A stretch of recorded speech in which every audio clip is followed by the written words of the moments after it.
ఒక్కో రాష్ట్రానికి ఒక్కొక్క విధానాన్ని అమలు చేస్తున్నది భారతీయ జనతా పార్టీ. కొన్ని చోట్ల ముఖ్యమంత్రులు ముందే ప్రకటిస్తుంది, కొన్ని చోట్ల ముఖ్యమంత్రిని తర్వాత ప్రకటిస్తామంటుంది. లైక్ ఇప్పుడు మొన్న ఢిల్లీలో ముఖ్యమంత్రి అభ్యర్థిని ఎవరిని ప్రకటించాల, అంతకుముందు ఒకప్పుడు కిరణ్ బేడీని ప్రకటించి దెబ్బతింది. ఈసారి అట్లా ప్రకటించలేదు. భారతీయ జనతా పార్టీని గెలిపించమని కేజ్రీవాల్ కూడా సవాల్ విసిరాడు, నాకు పోటీ అయినటువంటి దమ్మున్న నాయకుడు ఎవరున్నారు అక్కడ అని చెప్పేసి. అందుకని అభ్యర్థి పేరేం ప్రకటించకుండా బీజేపీకి ఓటేయమని బీజేపీ గెలిచిన తర్వాత రేఖా గుప్తాని పెట్టారు. అయితే అంతకుముందు ఉత్తరప్రదేశ్లో కూడా 2015 టైంలో ముందు అభ్యర్థి ఎవరు ప్రకటించకుండా ఎన్నికల్లో గెలిచిన తర్వాత యోగి ఆదిత్యనాథ్ పెట్టి.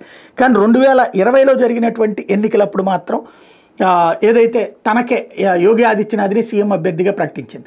అట్లాగే మధ్యప్రదేశ్, రాజస్థాన్, ఛత్తీస్గఢ్లో ముఖ్యమంత్రి అభ్యర్థులుగా అప్పటికే ముఖ్యమంత్రులుగా ఉన్నటువంటి శివరాజ్ సింగ్ చౌహాన్ కానీ, అంతకుముందు ముఖ్యమంత్రిగా చేసిన రమణ్ సింగ్ని కానీ, అట్లాగే మధ్యలో రాజస్థాన్లో వసుంధరా సింధియా కానీ అలా పేర్లు చెప్పకుండా మమ్మల్ని పార్టీని గెలిపించమంది.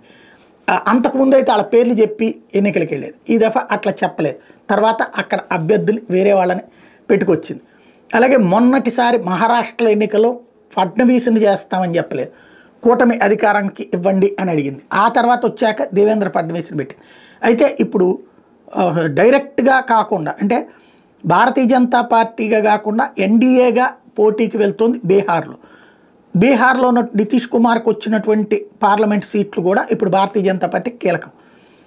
ఇప్పుడు ఆ నితీష్ కుమార్ని మళ్ళీ ముఖ్యమంత్రి అభ్యర్థిగా ప్రకటించడానికి భారతీయ జనతా పార్టీ సిద్ధమవుతుంది. గత ఎన్నికల్లో ఏంటంటే అదే ముందే అనౌన్స్ చేశారు, సీట్లు తక్కువ వచ్చినా, మాకంటే తక్కువ వచ్చినా సరే నితీష్ కుమార్కి ఇస్తామని చెప్పేసి. గతంలో మహారాష్ట్రలో ఏం చేశారంటే ఇద్దరం పోటీ చేద్దాం, ఎవరికి ఎక్కువ వస్తే వాళ్ళు అన్నటువంటి మాట చెప్తే అది వద్దో దాకరే ఒప్పుకోలేదు. 57 సీట్లు వచ్చినా తనకి ఇవ్వమంటే 104 సీట్లు వచ్చిన మేము ఎట్లా వదిలేస్తామని అప్పుడు పేచీ జరిగింది. ఇక్కడైతే అట్లా కాదు.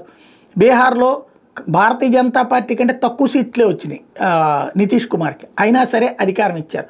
అదే అసలు వద్దో దాకరే అప్పుడు గొడవపడింది. బట్ మేము అక్కడ ముందు చెప్పాం, ఇక్కడ మనం అనుకున్న ఫార్ములా నువ్వు చెడగొట్టావు అంటూ మాట్లాడుకొచ్చింది అప్పుడు భారతీయ జనతా పార్టీ. ఇప్పుడు మాత్రం ఇక్కడ నితీష్ కుమార్ని ముఖ్యమంత్రి అభ్యర్థిగా ప్రకటిస్తుంటాం అన్నది కీలకం.